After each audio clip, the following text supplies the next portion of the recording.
Berapa banyak orang yang sakit, ada seorang wanita yang datang dari Jerman divonis oleh dokter kanker payudara, semoga Allah selamatkan ibu-ibu dari situ.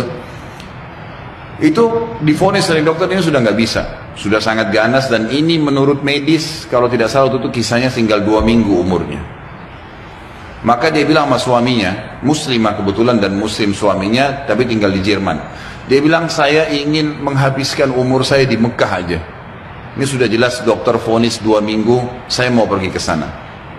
Suaminya ikutin, 3 hari urus visa, tiket segala, berangkat. Ringkas cerita, dari 14 hari waktu yang divonis oleh dokter, 3 hari sudah habis pengurusan visa dan proses berangkat sama 4 hari kurang lebih. Jadi sekarang tinggal 10 hari. Mulai dia masuk Masjid Haram setelah umrah, perempuan ini sudah nggak ada keinginan makan, dia duduk nangis saja depan haram. Dia nangisnya sebenarnya itu bukan minta disembuhin, dia percaya sama dokter. Dia cuma nangis dosanya yang pernah dia lakukan, dia menyesal kurangnya ibadahnya. Setelah 4 hari berjalan dari 10 hari sisa, dan ini dia akan tinggalkan Mekah hari ke 6 hari dari setelah dia, tinggal 2 hari lagi. Dia pun didatangi oleh salah satu marbot masjid, wanita muslimah pakai cadar. Di Masjid Haram memang ada petugas-petugas wanita ngatur saf pakai cadar, dekatin dia, tanya dalam bahasa Inggris, kamu siapa, cerita, kenalan lah. Kemudian diceritakanlah kisah dia. Si muslimah marbot masjid ini yang umurnya masih sangat muda tersenyum lalu berkata, wahai saudariku, kenapa kau begitu yakin dengan vonis dokter?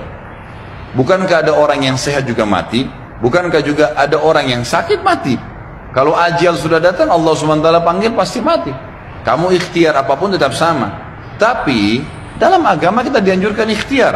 Coba di sini di Masjid Haram, selain doa yang kamu lakukan, kamu bisa minta disembuhkan. Ada air Zam-Zam yang dijanjikan oleh Nabi SAW, sebagaimana sabdanya, Zam-Zam liman syuribalah. Zam-Zam sesuai dengan niat orang yang meminumnya.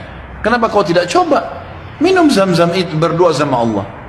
Kata perempuan ini, saya seperti baru dapat air segar yang sudah dari dalam keadaan saya luar biasa hausnya, bingungnya, nggak tahu harus ambil langkah apa. Dia bilang, baiklah kalau gitu. Dia bilang mulai semenjak itu dia minta sama suaminya ditunda beberapa hari pemberangkatan sampai hari ke-13 lah dari 14 hari itu. Dia bilang tiap hari saya cuma minum Zam-Zam, nggak makan, nggak minum yang lain. Tiap hari sambil berdoa kepada Allah Subhanahu Wa Taala. Pasrah udah, apa yang terjadi sudah berdoa sama Allah. Hari ke-13 dari 14 hari itu dia pulang ke Jerman. Dari bandara langsung ke tempat dokter, telepon dokternya sudah siapin ruangan ICU, mau dicek segala macam dan seterusnya. Begitu tiba di sana, dicek, difoto, dokternya kaget. Hilang semua, kanker itu hilang total, nggak ada sama sekali. Lalu kemudian dokternya didudukin dia sama suaminya, dia tanya, Anda ini selama 2 minggu kemana saja? Orang ini Nasrani, Katolik, dokternya. Dan kebetulan dokter ini sudah lama mau masuk Islam. Hikmah-hikmah yang luar biasa terjadi. Maka dia mengatakan, dari mana Anda selama 2 minggu berobat ke siapa? Dokter siapa? Obat apa yang diminum? Dia bilang tidak ada. Kami seorang muslim dan kami berangkat ke Mekah, saya minum air Zam-Zam, gitu kan. Dan saya berdoa sama Tuhan saya untuk disembuhkan. Kata dia, selamat. Kanker ini belum pernah dalam sejarah dokter bisa sembuh, tapi ini hilang sama akar-akarnya, gitu kan. Si perempuan tersebut menangis, suaminya menangis, bersyukur sama Allah. Yang anehnya, yang luar biasa pada saat itu si dokter mengatakan, Bapak Ibu perlu tahu, dikeluarin Quran terjemahan dalam bahasa Jerman dari lacinya. Dia bilang, saya sudah pelajari Islam 10 tahun. Saya ingin mencari sesuatu yang menyentuh hati saya supaya saya mau ngandut Islam. Tapi belum ada sesuatu yang berat. Tapi kejadian ini karena bidangnya dia tahu dia spesialis kanker payudara. Dia mengatakan ini ya sudah cukup membuat saya syahadat. Maka dia syahadat lagi. Maka kita bisa lihat bagaimana keyakinan yang sedang kita bahas ini bukan main-main.